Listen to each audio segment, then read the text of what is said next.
everyone, मैं हिमाक्षिका कक्षा 10वीं से। आज मैं आपको fire detection alarm with automatic fire extinguisher के बारे में कुछ बताना चाहूंगी।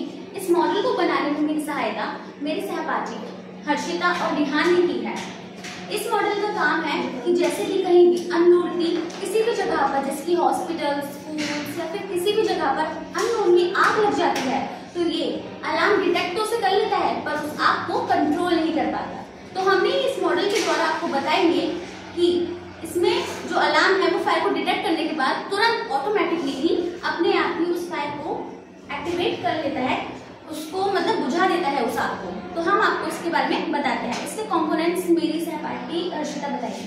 तो इसमें बैटरी यूज हुई है, स्विच यूज हुआ है, ट्रांसमीटर यूज हुआ और अलार्म यूज हुआ है।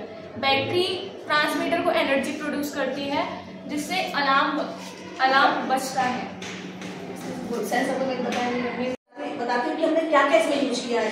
जो मेन है ये बैटरी है और जो मेन इसका कंपोनेंट है वो है सेंसर। सेंसर के पीछे ही आपको दिखाई देगा कि ट्रांसमीटर लगा हुआ है और ये आपका अलार्म है। अब जो ये बैटरी है, जो बैटरी की जो एनर्जी है, ये एनर्जी ट्रांसमीटर ट्रांसफर करता है इसको सेंसर को और ये वाटर पाइप को, और जो वाटर पाइप है यहाँ से वाटर निकलेगा और जो हमारी डोमेस्टिक से जो फायर है उसको एक्सटिंग्विश कर देगा।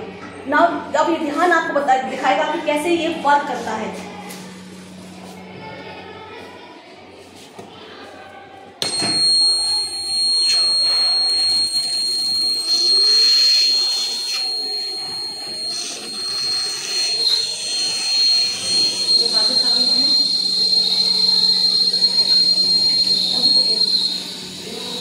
ये पानी कैसे पानी आ रहा है, ये पानी है हमारी आग को बुझा देगा।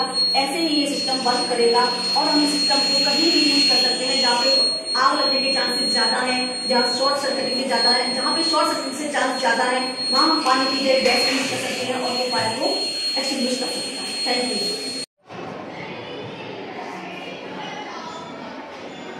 Hello everyone, my name is Tejas. आज मैं आपको अपने मॉडल कार्बन प्यूरिफिकेशन के बारे में कुछ बताना चाहता हूँ। जैसा कि आपने देखा है कि आजकल का वातावरण कितना प्रदूषित हो गया है। आजकल का वातावरण इतना प्रदूषित हो गया है कि बड़े बड़े लोगों, सभी लोगों का सांस लेना कठिन हो गया है। इस प्रदूषित वातावरण में कई लोगों की सेहत बहुत हानिकारक होती जा रही है। उसी बात को ध्यान में रखते हुए हमने यह मॉडल तैयार किया है। इस मॉडल में मेरे क्लासमेट्स भविष्य और जितेश ने मेरी सहायता करी है। इस मॉडल में हमने यह दर्शाया है कि कैसे एक्टिवेटेड कार्बन के पॉल्यूटेड सब्सटेंस एक सरफेस पे क्लियर होकर क्लीन एयर निकलती है। उसी बात को हमने इस मॉडल में दिखाया है। जैसा कि आप इस मॉडल में देख रहे हैं, हमने ये मॉडल फैक्ट्री में दर्शाया है। फैक्ट्री में से जो स्मोक है वो इस चिमनी में एंटर कर रहा है। अब ये जो इस स्मोक में जो हार्मफुल गैसेज है, ये हार्मफुल गैस इस स्मोक के साथ इस पाइप के थ्रू इस कार्बन बॉक्स में आ जाती है। इस बॉक्स में कार्बन है जो हार्मफुल गैसेज को एब्जॉर्प्शन कर लेता है और एयर को क्लियर कर देता है। अब ये क्लियर स्मोक इस पाइप के थ्रू बाहर निकल जाता है और जो हमारी एयर रिलीज होती है इसके थ्रू वो बिल्कुल क्लीन होती है, उसमें कोई पॉल्यूटेंट नहीं होता। Thank you everyone.